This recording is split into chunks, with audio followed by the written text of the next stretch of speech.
Sarah Martinez wiped the sweat from her forehead as she hurried down the sterile white hallway of St. Mary's Medical Center. Her brand new nursing shoes squeaked against the polished floor with each step, announcing her inexperience to everyone within earshot. The hospital ID badge hanging from her neck still smelled like fresh plastic, and the words "registered nurse, probationary period" seemed to glow under the harsh fluorescent lights.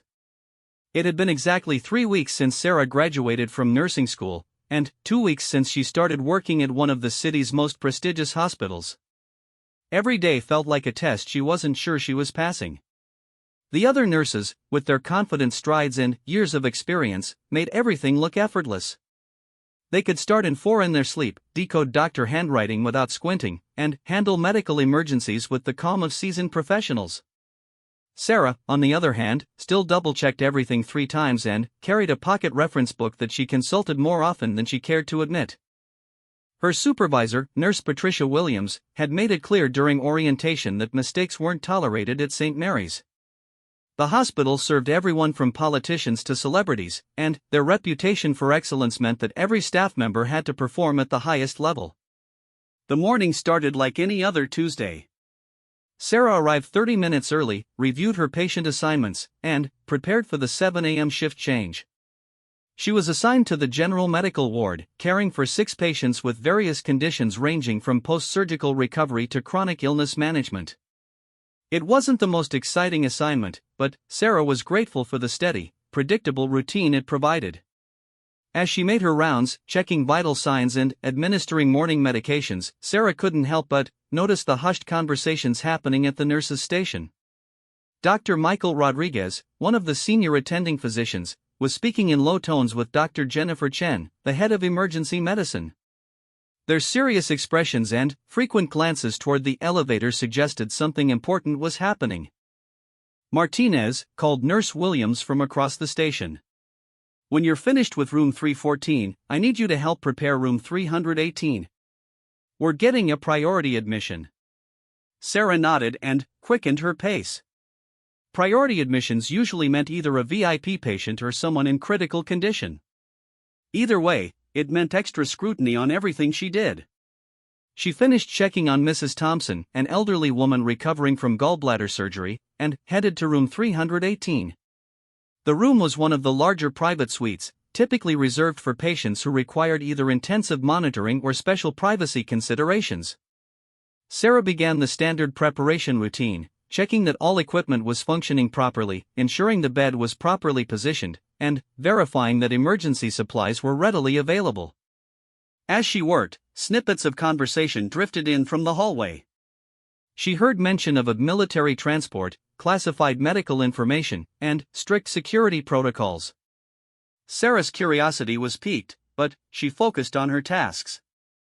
Working at St. Mary's had taught her that asking too many questions wasn't appreciated, especially when she was still proving herself. Dr. Rodriguez appeared in the doorway, his usually relaxed demeanor replaced by focused intensity. "Nurse Martinez, I need you to understand something very clearly. The patient we're about to receive requires absolute discretion. No discussing his condition with anyone outside the immediate care team, no social media posts, no casual conversations with friends or family about what you see here. Is that understood?" "Yes, doctor," Sarah replied, straightening her posture. "I understand completely." "Good. This patient is a Navy SEAL who was injured during a classified operation overseas. He's being transferred here from the military medical facility because we have specialists he needs. The details of his injuries and treatment are sensitive for national security reasons." Sarah felt a mixture of honor and nervousness wash over her. She had always respected military service members, having grown up in a family where her grandfather had served in Vietnam and her uncle had done 2 tours in Afghanistan. The idea that she would be caring for someone who had put his life on the line for their country made her want to do her absolute best. "The patient's name is Commander James Mitchell," Dr. Rodriguez continued. "He's unconscious but stable. He sustained significant injuries including shrapnel wounds, a concussion, and some internal bleeding that was surgically repaired at the military facility. He'll need close monitoring for the next 48 hours. As Dr. Rodriguez spoke, Sarah noticed other staff members gathering in the hallway. Word had apparently spread quickly about their incoming patient. She could see some of the more senior nurses positioning themselves strategically, clearly hoping to be assigned to care for such a high-profile patient. Sarah realized that as the newest member of the team, she would likely be relegated to supporting tasks rather than direct patient care. The elevator doors opened with a soft chime, and, suddenly, the hallway filled with activity. Two military personnel in dress uniforms flanked a medical transport team wheeling a specialized gurney. The patient was connected to various monitors and, for lines, his face partially obscured by oxygen equipment. Even unconscious and injured, there was something unmistakably strong about his presence. Sarah stepped back to make room as the transport team efficiently moved Commander Mitchell into room 318. The military escorts took positions outside the door, their serious expressions making it clear that this was not a typical hospital situation. Medical equipment beeped and hummed as the team worked to transfer all monitoring devices and ensure continuity of care. Dr. Chen took charge of the medical handoff, reviewing charts and asking detailed questions about the patient's condition and treatment timeline. Sarah watched the process with fascination, noting how seamlessly the medical professionals worked together despite coming from different institutions. It was like watching a well-choreographed dance where everyone knew their role perfectly. Nurse Martinez, called Nurse Williams, you'll be assigned to Commander Mitchell's care team. Dr. Rodriguez specifically requested you. Sarah blinked in surprise. Me? Are you sure? Several of the senior nurses turned to stare, their expressions ranging from confusion to mild irritation. Sarah could practically hear their thoughts. Why would a rookie be assigned to such an important patient when more experienced nurses were available? Dr. Rodriguez overheard the exchange and stepped closer. Nurse Martinez has shown excellent attention to detail and follows protocols precisely. For this situation, those qualities are exactly what we need. Sarah felt a surge of pride mixed with terror. This was her chance to prove herself, but it was also an opportunity for spectacular failure in front of some of the most respected medical professionals in the hospital. She took a deep breath and nodded. I won't let you down, Doctor. I know you won't, he replied with a slight smile. Now, let's get you oriented to Commander Mitchell's care plan. The next hour was a whirlwind of medical information. Sarah learned about the commander's injuries in detail, including the surgical repairs he had undergone and the specific monitoring requirements for his recovery. She studied his medication schedule, noted potential complications to watch for, and reviewed the protocols for reporting changes in his condition. Commander Mitchell remained unconscious, his body working to heal from the trauma it had endured. Sarah found herself studying his face during quiet moments, trying to imagine what kind of person he was when awake. His medical records indicated he was 34 years old and had served with distinction for over a decade. The injuries he had sustained suggested he had been in an extremely dangerous situation, yet here he was, fighting to recover so he could return to protecting others. As Sarah checked his vital signs for the third time that morning, she noticed something that made her pause. On Commander Mitchell's left forearm, partially visible beneath his hospital gown, was the edge of a tattoo. The design was intricate and clearly held special meaning, though she could only see a small portion of it. Sarah had her own tattoo, though it was carefully hidden beneath her uniform. Located on her shoulder blade, it was a memorial piece she had gotten to honor her brother David, who had died in a car accident 2 years earlier.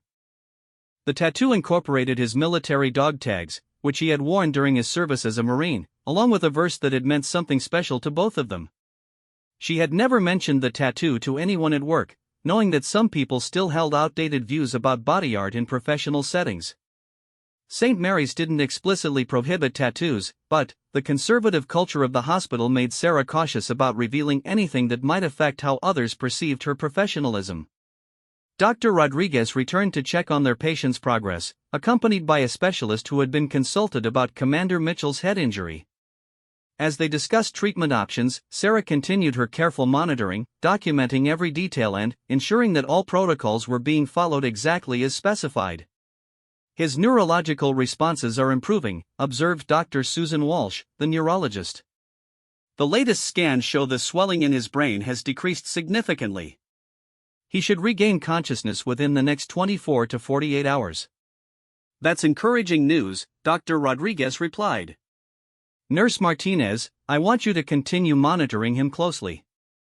Any changes in his pupils, responsiveness to stimuli, or vital signs should be reported immediately. Yes, doctor, Sarah acknowledged, making notes in her patient chart. As the doctors moved on to other patients, Sarah found herself alone with Commander Mitchell for the first time. The room was quiet except for the steady beeping of monitors and the soft hush of the ventilation system. She went through her routine checks methodically, talking to him softly as she worked, even though he couldn't hear her. You're doing really well, Commander, she said as she adjusted his blankets. Your body is healing, and everyone here is working to make sure you get the best possible care. You just focus on getting better. Sarah had learned in nursing school that talking to unconscious patients was important. Even though they couldn't respond, there was evidence that they could sometimes hear and process voices around them. She wanted Commander Mitchell to know he wasn't alone and that people cared about his recovery. The afternoon brought a steady stream of visitors to check on their patient. Military liaisons came to review his status, hospital administrators stopped by to ensure everything was proceeding smoothly, and various specialists consulted on different aspects of his care. Sarah found herself answering questions and providing updates with growing confidence. Around 3 o'clock, Nurse Williams approached with Sarah's performance evaluation forms. Dr. Rodriguez has been very complimentary about your work today, she said, though her tone suggested she wasn't entirely convinced. He specifically noted your attention to detail and professional demeanor. Thank you, Sarah replied, though she could sense there was more to the conversation. However, Nurse Williams continued, I want to make sure you understand the gravity of this situation.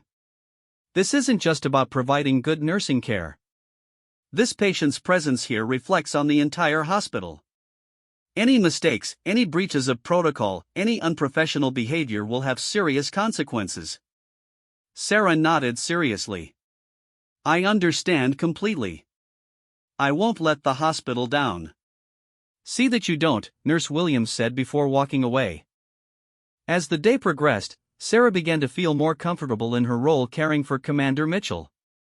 She developed a rhythm of checking his monitors, adjusting his position to prevent pressure sores, administering medications on schedule, and documenting everything meticulously. The other nurses gradually stopped watching her quite so closely, though she could still feel their occasional scrutiny.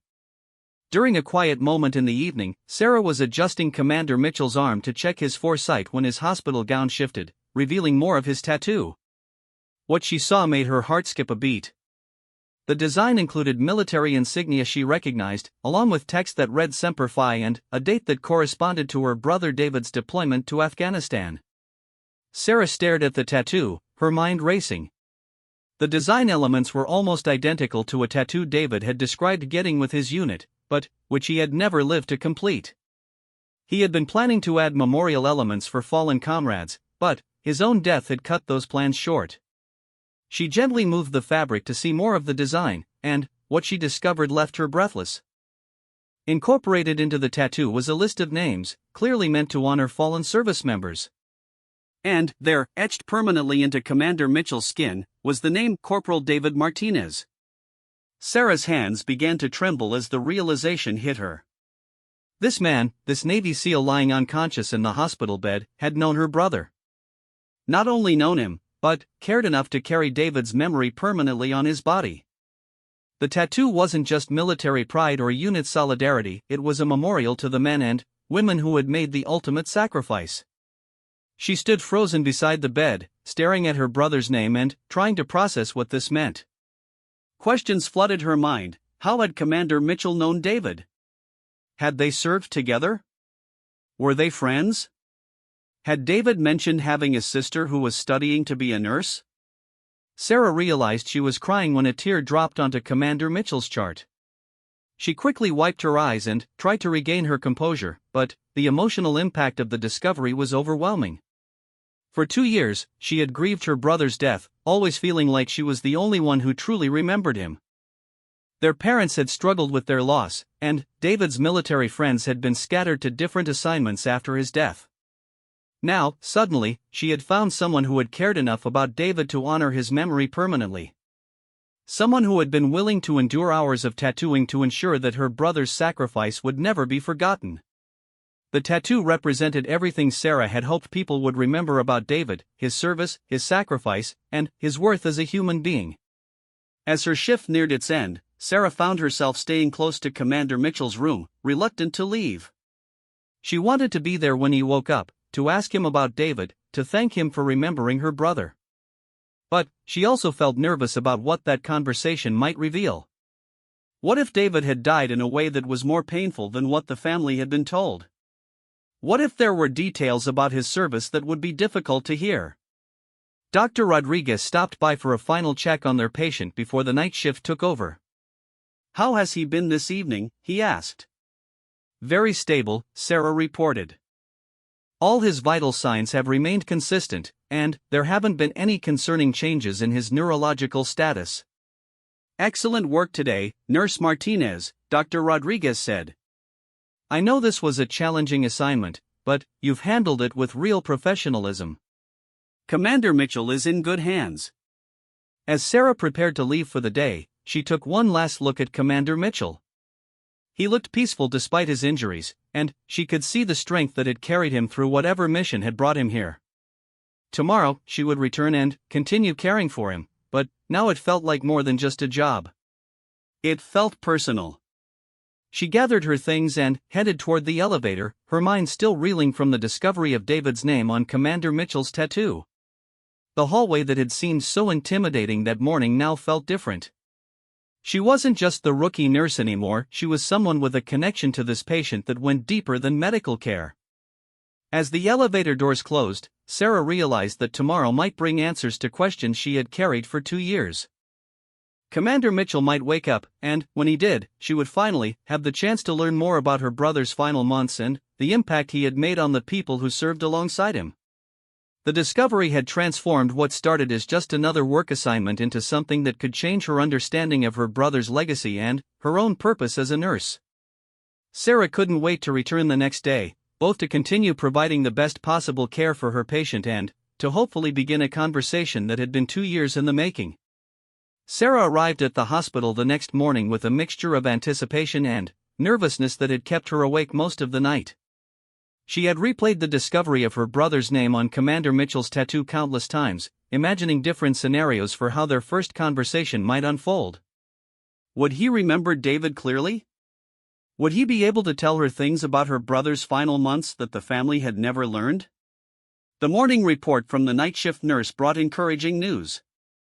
Commander Mitchell had shown increased responsiveness during the night, with stronger reactions to stimuli and improved neurological indicators. Dr. Walsh, the neurologist, believed he could regain consciousness at any time. "His vitals have been rock solid all night," reported Jenny, the night nurse, as she handed over the patient chart. "No fever, blood pressure stable, and his oxygen saturation has been excellent.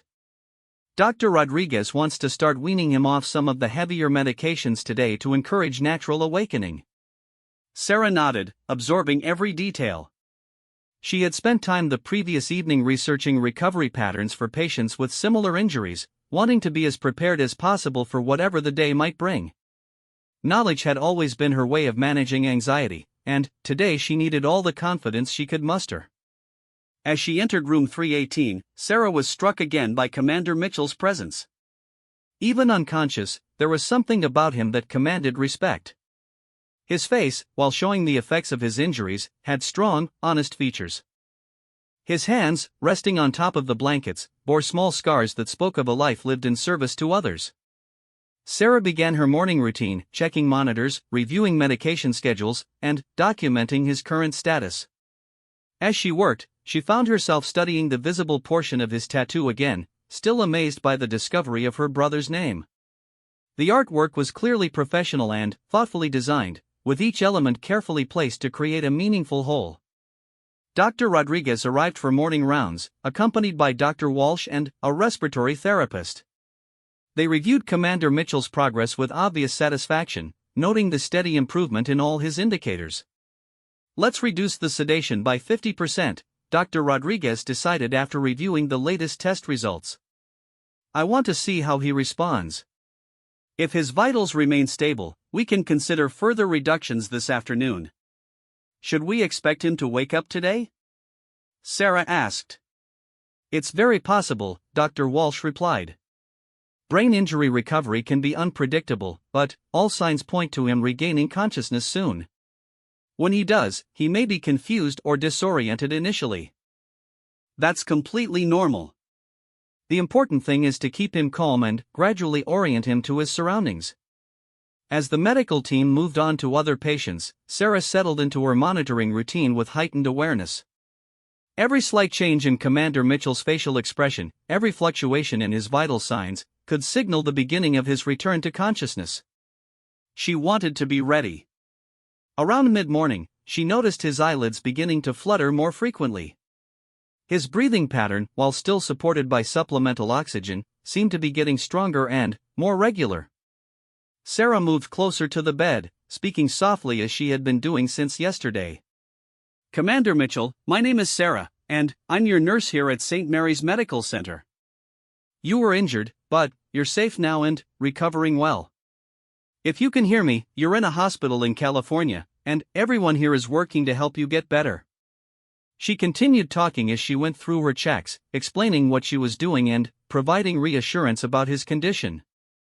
Research showed that hearing was often the first sense to return as patients emerged from unconsciousness, and Sarah wanted to make sure Commander Mitchell heard calm, professional voices rather than the alarming sounds of medical equipment.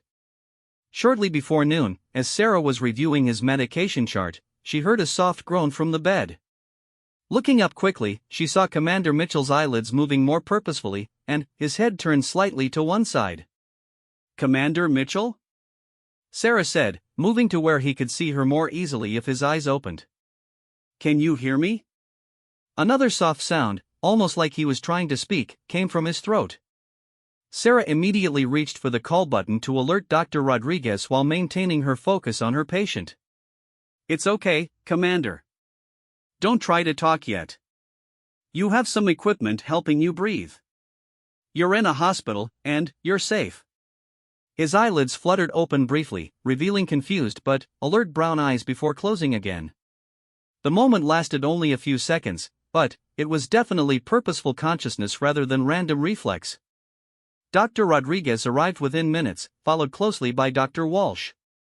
They conducted a quick neurological assessment, checking pupil response, testing reflexes, and evaluating his reactions to various stimuli.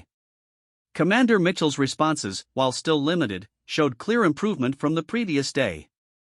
This is excellent progress, Dr. Rodriguez said with satisfaction.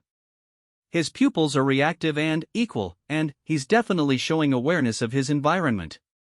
Let's continue reducing the sedation and see how he does. Over the next few hours, Sarah watched as Commander Mitchell gradually became more alert. His periods of wakefulness grew longer, and he began to track movement with his eyes. By mid-afternoon, he was able to squeeze Sarah's hand on command and nod slightly in response to yes or no questions. The respiratory therapist, pleased with his breathing progress, began the process of removing the breathing support equipment. His oxygen levels are excellent, she reported. I think we can safely remove the breathing tube and let him try speaking. Sarah felt her heart rate increase as she realized that their first real conversation was approaching. She had rehearsed in her mind how she might bring up the subject of her brother, but now that the moment was near, she felt uncertain about the right approach. The procedure to remove the breathing tube was routine but required careful monitoring. Commander Mitchell tolerated it well, and within an hour he was breathing completely on his own with just supplemental oxygen through a nasal cannula. How are you feeling, Commander? Dr. Rodriguez asked as the patient's eyes opened and focused on him with obvious effort. Commander Mitchell's voice was rough and barely audible, but his words were clear. Where am I? You're at St. Mary's Medical Center in California, Dr. Rodriguez explained patiently. You were injured during a mission and transferred here for specialized care. You've been unconscious for several days, but you're recovering well. Commander Mitchell's eyes moved around the room, taking in his surroundings and the various people present. When his gaze landed on Sarah, she saw a flicker of something, perhaps confusion or recognition, cross his features. "This is Sarah, your primary nurse," Dr. Rodriguez continued. "She's been taking excellent care of you since you arrived." "Thank you," Commander Mitchell whispered, his eyes meeting Sarah's directly. "You're welcome," Sarah replied, surprised by the emotion in her voice. "We're all glad to see you awake." Dr. Rodriguez conducted a thorough neurological examination, testing Commander Mitchell's memory, cognitive function, and physical responses. While he showed some expected confusion about recent events, his long-term memory and basic cognitive abilities appeared intact. "The confusion you're experiencing is normal," Dr. Walsh explained. "Your brain has been healing from a significant injury. Your memories of the past few days may be unclear, but that should improve as you continue to recover." After the doctors left, Sarah found herself alone with a conscious Commander Mitchell for the first time. He was quiet, seemingly exhausted by the examination and the effort of staying awake. Sarah busied herself with routine tasks, giving him time to rest while staying close in case he needed anything. "Sarah," he said suddenly, his voice still weak but clearer than before. "Yes, Commander?" "Call me James, when it's just us." Sarah smiled. "Okay, James. How are you feeling? Any pain or discomfort?" "Everything hurts," he admitted with a slight grimace, "but I felt worse." Sarah adjusted his position slightly and checked his pain medication schedule. "You're due for pain relief in about an hour, but I can ask the doctor about giving it early if you need it." "I'm okay for now," James replied, then studied her face with growing intensity. "You look familiar somehow. Have we met before?" Sarah's heart skipped a beat. This was the opening she had been hoping for, but now that it was here, she felt uncertain. "I don't think we've met, but there might be a connection between us that you don't know about." James tried to sit up slightly, wincing at the effort. "What kind of connection?" Sarah glanced toward the door to make sure they were still alone, then moved closer to his bed. "This might sound strange, but I noticed your tattoo yesterday while I was checking your fore. I saw some names on it, and one of them was my brother's name." James stared at her for a long moment, his expression shifting from confusion to something like recognition. "What was your brother's name?" "David Martinez. He was a Marine corporal. He died 2 years ago in Afghanistan." The change in James's expression was immediate and profound. Despite his injuries and medication, his eyes became sharp and focused. "David Martinez," he repeated slowly. "Martinez, you're David's sister?" Sarah nodded, feeling tears threatening to form. "He mentioned me?" "All the time," James said, his voice becoming stronger despite his physical condition. "He talked about his little sister who was going to nursing school. Said she was going to save the world, one patient at a time." The tears came freely now as Sarah heard her brother's words echoed back to her. "He really said that?" "He was so proud of you," James continued, struggling to prop himself up despite his injuries. "He carried your picture in his gear. Showed it to everyone. Said his sister was braver than any of us because she ran toward people who were hurt instead of away from danger." Sarah reached for a tissue, overwhelmed by hearing David's voice through James's words. "I can't believe you knew him. I can't believe you have his name on your tattoo." James looked down at his arm, though the tattoo was mostly covered by his hospital gown. "David saved my life," he said simply. "Saved several of our lives, actually. He deserves to be remembered." "Can you tell me what happened? I mean, if you're allowed to." The family was never told much about how he died. James was quiet for a moment, as if gathering both his strength and his thoughts. "Some of it is classified, but I can tell you about David himself. He was attached to our unit as a liaison. We were doing reconnaissance in a particularly dangerous area when we came under heavy fire. David didn't have to expose himself to help us, but he did anyway." Sarah listened intently as James described her brother's final mission. The details were painful to hear, but they painted a picture of David as someone who had died as he had lived, putting others before himself and showing courage under pressure. He was talking about you right up until the end, James said, his voice becoming softer. Said he couldn't wait to see you graduate nursing school. Said he wanted to be there when you got your first job, to see you in your uniform helping people. I wish he could have been there, Sarah said, wiping her eyes. I graduated thinking about him the whole time. He knew you would make it, James assured her. He never doubted you for a second. They sat in comfortable silence for a few minutes, both processing the unexpected connection they had discovered. Sarah had found someone who had known and cared about her brother, while James had discovered that the nurse caring for him was the sister David had spoken about so often. Can I ask you something? Sarah said finally. Of course. The tattoo with David's name on it, when did you get that? James looked thoughtful. About 6 months after he died. Several of us got memorial tattoos around the same time. It felt important to carry their names with us, to make sure they weren't forgotten. That means so much to me, Sarah said. I've felt like I was the only one who really remembered him. David is remembered by a lot of people, James assured her. He made an impact on everyone who served with him. You should be proud of who he was and what he stood for. Dr. Rodriguez returned for an afternoon check, pleased to find his patient alert and conversing normally. Your recovery is exceeding our expectations, Commander. How's your pain level? Manageable, James replied, though Sarah could see he was beginning to tire from the conversation and examination. We'll continue monitoring you closely, but if you continue improving at this rate, you should be able to transfer to a regular room tomorrow, Dr. Rodriguez said. After the doctor left, James turned back to Sarah. I hope you'll still be my nurse when they move me. I'll talk to Nurse Williams about it, Sarah promised. I'd like to hear more about David when you're feeling stronger. I'd like that too, James said. He would be so proud to know you're taking care of me. He always said you had a gift for helping people. As Sarah's shift neared its end, she felt like a different person than the nervous rookie who had started caring for Commander Mitchell the day before. The discovery of their connection through David had transformed her relationship with this patient from professional duty to personal mission. Nurse Williams appeared in the doorway with Sarah's assignment for the next day. Dr.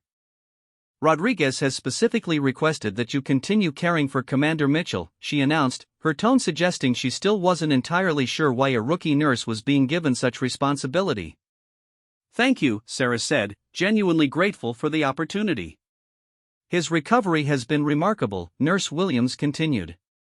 Dr. Rodriguez credits your attentive care as a significant factor in his progress. After Nurse Williams left, Sarah prepared to hand over care to the evening shift nurse.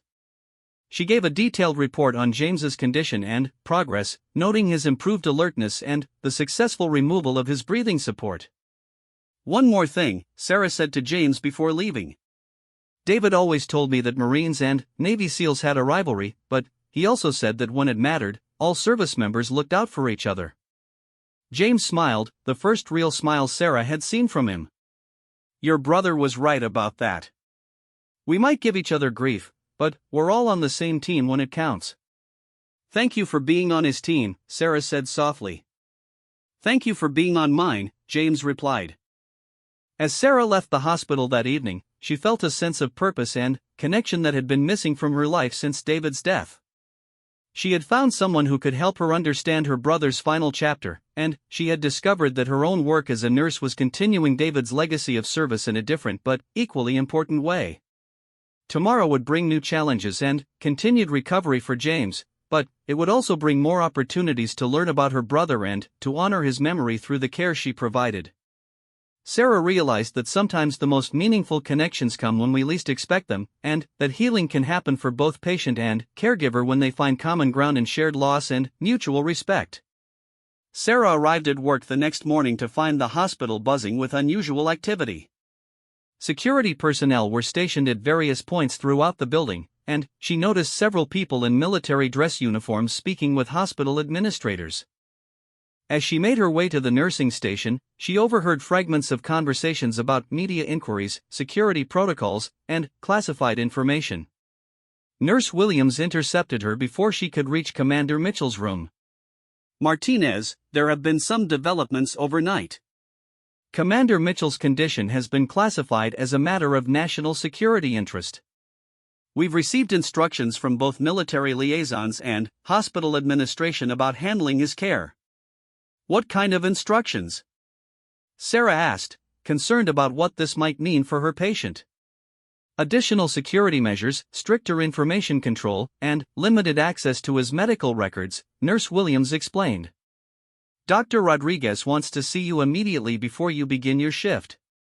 Sarah found Dr. Rodriguez in his office with Dr. Chen, the head of emergency medicine, and a man in military uniform who introduced himself as Lieutenant Colonel Peterson from Naval Special Warfare Command. The serious atmosphere in the room made Sarah's stomach tighten with worry. Nurse Martinez, Dr. Rodriguez began, Lieutenant Colonel Peterson needs to speak with you about Commander Mitchell's care and your interactions with him. Lieutenant Colonel Peterson was a tall, distinguished man with graying hair and sharp eyes that seemed to assess everything around him. Nurse Martinez, I understand you've been Commander Mitchell's primary nurse since his arrival. Yes, sir, Sarah replied, unsure where this conversation was heading. I need to ask you about any conversations you've had with the commander, particularly anything he might have mentioned about his mission, his unit, or operational details. Sarah felt a moment of panic, wondering if her discovery of David's name on James's tattoo was somehow problematic. Commander Mitchell and I have discussed his recovery and comfort care. He's been focused on understanding his injuries and treatment plan. Has he mentioned anything about his military service or recent operations? No, sir. Our conversations have been strictly medical in nature, Sarah said, which was technically true. Their discussion about David had been personal, not operational. Lieutenant Colonel Peterson studied her for a moment. Commander Mitchell's mission involved classified operations that could impact national security if disclosed. I need your assurance that any information you may overhear or observe will remain strictly confidential. Of course, Sarah said. I understand the importance of patient confidentiality, especially in this situation. Dr. Rodriguez leaned forward. There's another matter we need to discuss. It's come to light that Commander Mitchell specifically requested that you continue as his primary nurse. That's unusual for a patient who has been unconscious for most of his stay here. Sarah's mind raced. She hadn't mentioned her conversation with James about David to anyone yet, wanting to process the information privately first. He seemed comfortable with the continuity of care, she said carefully. Nevertheless, Lieutenant Colonel Peterson interjected, I want you to report any conversations about military matters, operational details, or anything that seems unusual in his behavior or statements. Is that understood? Yes, sir. After the meeting, Sarah felt conflicted as she headed to James's room. She understood the need for security around classified information, but she also felt protective of her patient and the personal connection they had discovered. She decided to be extra careful about their conversations while still providing the emotional support that seemed important to his recovery. James had been transferred to a regular room as planned, and Sarah found him sitting up in bed looking much stronger than the day before. His color was better, and his eyes were clear and alert. The improvement in his condition was remarkable. Good morning, she said, checking his chart. You look like you're feeling much better. I am, James replied, but his expression was serious. I had some visitors early this morning. Military brass asking questions about what I remember and what I've discussed with hospital staff. Sarah felt her heart skip a beat. What did you tell them? The truth. That I remember very little about the mission itself, and that my conversations with you have been about my medical care. James studied her face carefully. Did they talk to you too? Yes, this morning. They wanted to make sure I understood the confidentiality requirements. James nodded slowly. Sarah, I need you to know that our conversation yesterday about David, that's personal, not classified. David's service record isn't secret, and talking about him as a person doesn't violate any security protocols. I was worried about that, Sarah admitted. I didn't mention it to anyone yet because I wasn't sure if it was appropriate.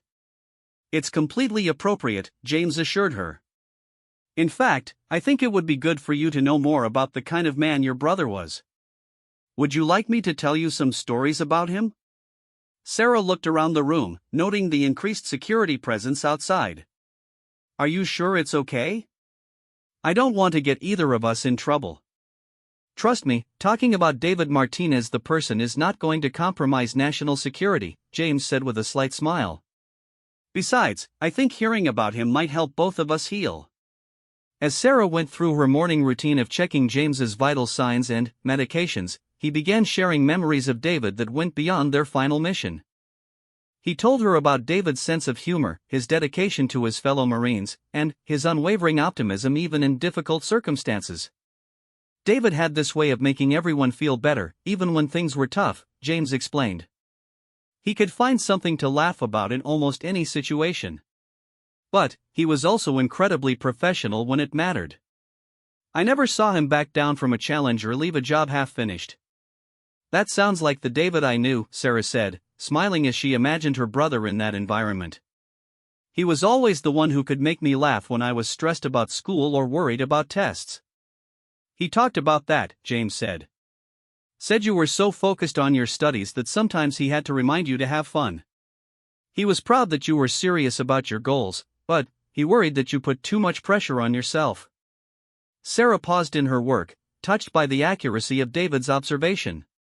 He was right about that. I still do it sometimes. Well, right now you're doing incredible work, James said.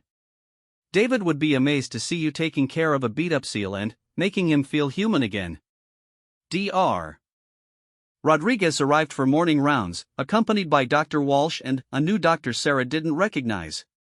They conducted a thorough examination of James's progress, noting continued improvement in all areas.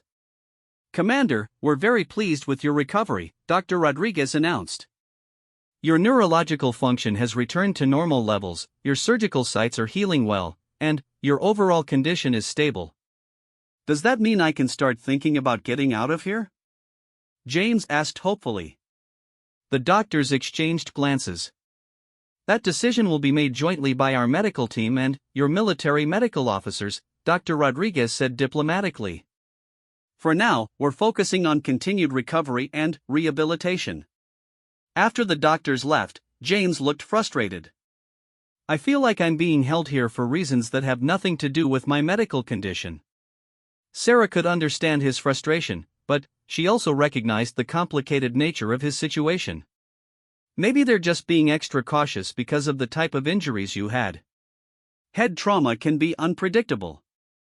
Maybe, James said, though he didn't sound convinced. During the afternoon, Sarah noticed an increase in visitors to James's room. Military personnel, hospital administrators, and what appeared to be government officials came and went throughout the day. Each visit left James looking more tired and stressed, despite his physical improvement. How are you holding up with all these meetings? Sarah asked during a quiet moment. It's exhausting, James admitted. Everyone wants to know what I remember about the mission, but, honestly, there are still gaps in my memory. The head injury affected some of my short-term recall of events right before I was hurt. Sarah could see the frustration in his eyes. That must be difficult, especially when people are pressuring you for information you don't have. What's worse is feeling like they don't entirely believe me when I say I don't remember, James said. I can remember everything about David, everything about our previous missions, but the details of what happened that day are still fuzzy. Memory issues after head trauma are completely normal, Sarah assured him. Dr. Walsh explained that to me. Some memories may come back gradually, and others may be permanently affected. I hope they come back, James said quietly. Not for the investigators, but for me. I need to understand what happened to my team. That afternoon brought an unexpected visitor that changed the atmosphere in James's room completely.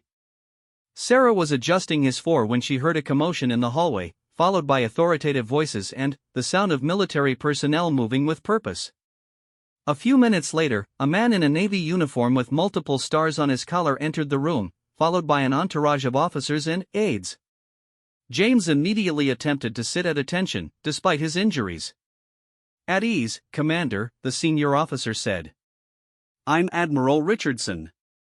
I wanted to check on your recovery personally. Thank you, sir, James replied, clearly honored by the visit but also nervous about its implications. Admiral Richardson turned to Sarah. You must be Nurse Martinez. I've heard excellent reports about the care you've been providing. Thank you, Admiral, Sarah said, surprised that her name was known at such high levels. Commander Mitchell, I want you to know that your actions during the mission saved lives, Admiral Richardson said, his tone becoming more formal. Once you're fully recovered, we'll discuss the details, but I wanted you to hear that directly from me. James's expression shifted to one of confusion mixed with relief. Sir, I still don't remember all the details of what happened. That's not uncommon with the type of injuries you sustained, Admiral Richardson replied. The important thing is that you're alive and recovering. Your team made it out because of decisions you made, even if you don't remember making them right now. Sarah watched James's face as he processed this information. She could see some of the stress and guilt he had been carrying begin to lift, replaced by a cautious sense of relief. Now, regarding your recovery timeline, Admiral Richardson continued, our medical team will coordinate with the hospital to determine when you're ready for transfer to the military rehabilitation facility. You'll receive the best possible care there while we complete our mission debrief. After Admiral Richardson and his entourage left, James was quiet for a long time. Sarah could see him processing not just the information he had received, but the implications of what it meant for his immediate future. How do you feel about what the Admiral told you? Sarah asked gently. Relieved, mostly, James said. I've been carrying this weight of not knowing whether my team was okay, whether I had failed them somehow. Knowing they made it out safely means everything to me. I can imagine. You've been worried about more than just your own recovery. That's what we do, James explained. We take care of each other. When you can't remember if you did that, it's difficult to live with. As evening approached, Sarah prepared for the end of her shift with mixed emotions. The day had brought clarity about James's military situation, but it had also made clear that his time at St. Mary's was limited. Soon he would be transferred to a military facility where she wouldn't be able to continue caring for him. Sarah, James said as she was finishing her documentation, I want you to know how much it has meant to me to have David's sister taking care of me. It feels like he's still looking out for me somehow. I feel the same way, Sarah replied. Taking care of you has helped me understand David's military service in a way I never could before.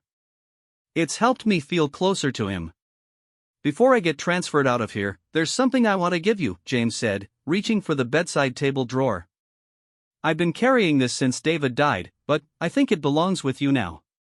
He pulled out a small, worn photograph and handed it to Sarah. It was a picture she recognized, one of her and David together at her high school graduation. She remembered David taking a copy when he deployed, but she had never seen it again. He showed this picture to everyone, James said softly. He was so proud of you in your cap and gown. Said it represented everything he was fighting for, the chance for people to build good lives, to achieve their dreams. Sarah held the photograph carefully, amazed that it had traveled so far and meant so much to people she had never met. I can't believe you kept this all this time. David asked me to make sure it got back to you if something happened to him, James explained. I'm sorry it took so long, but I wanted to give it to you personally. Tears filled Sarah's eyes as she realized the significance of what James had done. He had carried this photograph and the promise to return it for 2 years, never knowing if he would have the chance to fulfill David's request. Thank you, she whispered. This means more to me than you can possibly know. As Sarah prepared to leave for the day, she realized that her time caring for James was drawing to a close, but the connection they had discovered would last much longer. Through him, she had learned more about David's character and service than she had ever hoped to know, and, through her, James had found a link to a fallen comrade that provided its own form of healing. Tomorrow would likely bring news of James's transfer, but tonight Sarah would go home carrying her brother's photograph and a deeper understanding of the impact one person can have on the lives of others, even after they're gone. Hashtag Just a Rookie Nurse, Part 4. Sarah's final day caring for Commander James Mitchell began with a sense of bittersweetness that she carried with her from the moment she entered St. Mary's Medical Center. The previous evening, Dr. Rodriguez had confirmed that James would be transferred to the Naval Medical Center San Diego the following morning for specialized rehabilitation and continued security debriefing. As she made her way to his room, Sarah reflected on how much had changed in just a few days. She had started this assignment as a nervous rookie nurse hoping to prove herself worthy of caring for an important patient. Now, she was ending it as someone who had discovered an unexpected connection to her brother's legacy and gained insights into military service that would stay with her forever. James was already awake when she entered room 318, sitting up in bed and looking out the window at the morning sky. His improvement over the past few days had been remarkable. The confused, injured man who had first awakened was now alert, articulate, and clearly ready to move forward with his recovery. "Good morning," Sarah said, setting down his chart and beginning her routine vital signs check. "How did you sleep?" "Better than I have since I got here," James replied with a smile. "I think knowing my team is safe has lifted a weight I didn't even realize I was carrying." Sarah nodded as she checked his blood pressure, noting that all his vital signs continued to be excellent. "That kind of stress can definitely affect physical recovery. I'm glad you're feeling better emotionally as well as physically." "Sarah," James said as she recorded his numbers in the chart, "I've been thinking about our conversations, about David, and about what this whole experience has meant to both of us." "What have you been thinking about?" James sat up straighter, his expression becoming more serious. "I want to show you something, but I need to ask you to help me with it." Curious, Sarah moved closer to the bed. James began carefully rolling up the sleeve of his hospital gown, revealing more of the intricate tattoo on his forearm. As more of the design became visible, Sarah could see that it was even more detailed and meaningful than she had initially realized. The tattoo was a memorial piece that incorporated military insignia, dates of service, and names of fallen comrades arranged in an artistic pattern that somehow managed to be both respectful and beautiful. David's name was positioned prominently among the others, indicating his importance to James and the unit. "This tattoo tells the story of everyone we've lost," James explained quietly. "Each name represents someone who made a sacrifice so others could come home. David's name is here not just because he died, but because of how he lived and what he stood for." Sarah studied the tattoo more closely, reading the other names and noting the careful attention to detail in every element. "It's beautiful, James. It's a wonderful way to honor their memory. I want you to see all of it," James said, beginning to move his hospital gown to reveal more of the design. "But I need your help to do it properly." Sarah understood what he was asking and helped him carefully adjust his clothing to reveal the full scope of the memorial tattoo. What she saw took her breath away. The design covered most of his left shoulder and upper arm, incorporating military symbols, unit insignia, dates, and names in a composition that was clearly the work of a master tattoo artist. But it was more than just the artistic quality that moved her. The tattoo was a tangible representation of brotherhood, sacrifice, and the bonds formed between people who had faced life and death situations together. David's name wasn't just included, it was integrated into the design in a way that showed he had been a valued and respected member of this military family. "James, this is incredible," Sarah said softly, studying each element of the design. "David would be so honored to know he's remembered this way." "There's something else I want you to see," James said, pointing to a section of the tattoo near his shoulder. "Look at this part here." Sarah looked more closely at the area he indicated and saw what appeared to be coordinates and a date. As she studied it, she realized these might be significant to David's story. "Those are the coordinates of the location where David made his final stand," James explained. "The date is when he died. I wanted to make sure that anyone who saw this tattoo would know exactly when and where he showed his courage." Sarah felt tears forming as she understood the depth of thought and care that had gone into this memorial. "You've given him a permanent place of honor." "He earned it," James said simply. "And I want you to understand something important about that day. David didn't die because he made a mistake or because he was careless. He died because he chose to put himself at risk to save others. That's the kind of man he was. As Sarah continued to examine the tattoo, she noticed something else that made her heart skip a beat.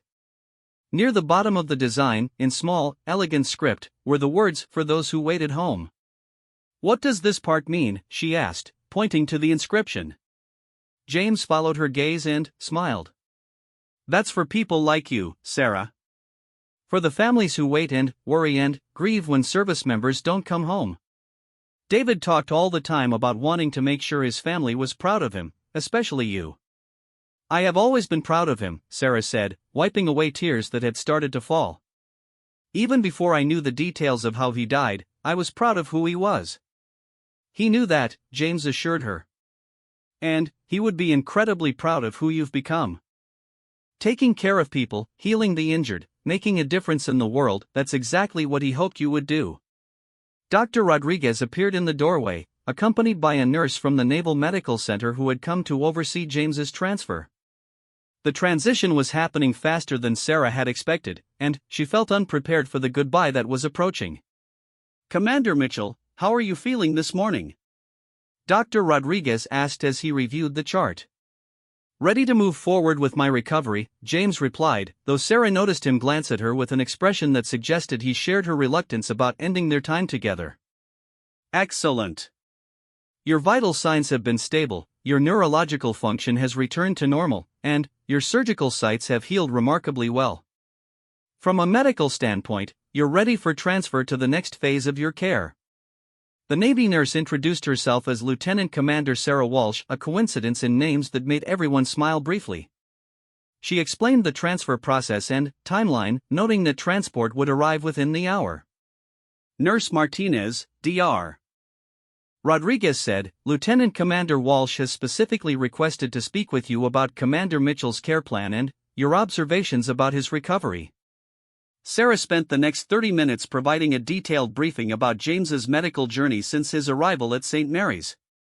She described his initial condition, the progression of his recovery, his responses to various treatments, and her observations about his physical and emotional state. "Your documentation has been exceptional," Lieutenant Commander Walsh noted as she reviewed Sarah's nursing notes. "The level of detail and attention you've provided has given us a complete picture of his recovery pattern." "Thank you," Sarah replied. "Commander Mitchell has been an exemplary patient who has worked hard at his recovery. I understand you two have developed a good rapport," Lieutenant Commander Walsh observed. "That kind of trust between patient and caregiver can be an important factor in healing." Sarah and James exchanged a look that conveyed the depth of their connection without revealing the personal details that had made it so meaningful. "Commander Mitchell has been easy to work with," Sarah said diplomatically. As the transfer time approached, hospital staff began the process of preparing James for transport. His medical records were copied and organized, his personal belongings were packed, and discharge medications were prepared. The efficiency of the process made it clear that this type of military transfer was routine for the hospital. Sarah found herself staying close to James throughout the preparation, wanting to make their final conversation meaningful while remaining professional in front of the other staff members. "Sarah," James said during a quiet moment, "I want you to know that meeting you has been one of the most important things that has happened to me since I was injured." "It's been important to me too," Sarah replied. "I feel like I've learned so much about David, and about myself, through taking care of you." "There's something I want to ask you," James said, lowering his voice so their conversation remained private. "Would it be okay if I stayed in touch with you? I know hospital policies might not allow it, but I'd like to know how you're doing, how your nursing career progresses." Sarah felt touched by his interest in maintaining contact. "I'd like that very much. David always said military people form strong friendships, and I understand why now." James reached into his bedside table and pulled out a piece of paper with his contact information written on it. "This is how you can reach me once I'm back to full duty. I hope you'll let me know about important things in your life, promotions, achievements, anything David would have wanted to celebrate with you." "I will," Sarah promised, taking the paper and adding her own contact information to give to him. The transport team arrived precisely on schedule, bringing with them a specialized stretcher and monitoring equipment for the transfer. Despite James's significant improvement, military medical protocols required him to be transported under full medical supervision. As the team prepared to move him from his bed to the transport stretcher, James reached out to take Sarah's hand. "Thank you for everything," he said, his voice carrying emotional weight that went far beyond gratitude for medical care. "Thank you for telling me about David," Sarah replied.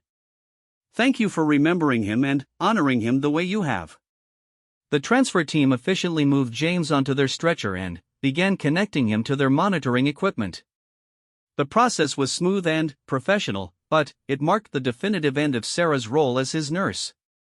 As they wheeled James toward the elevator, he raised his hand in a gesture that Sarah initially interpreted as a simple wave goodbye.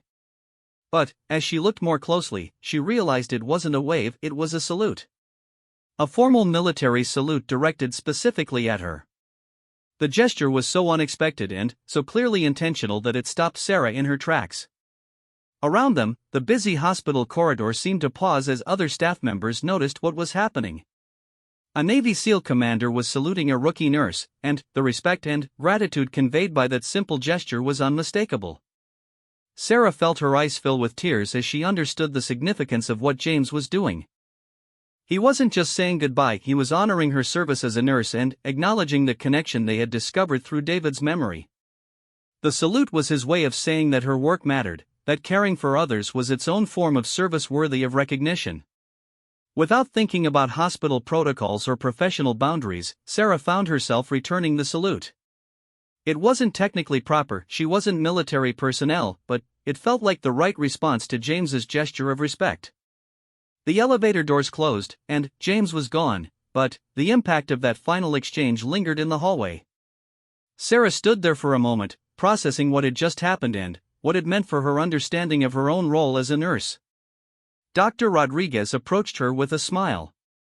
"That was quite a farewell, Nurse Martinez. I don't think I've ever seen a patient salute their nurse before." "It was unexpected," Sarah admitted, still feeling emotional about the gesture. "Not entirely unexpected," Dr. Rodriguez said thoughtfully.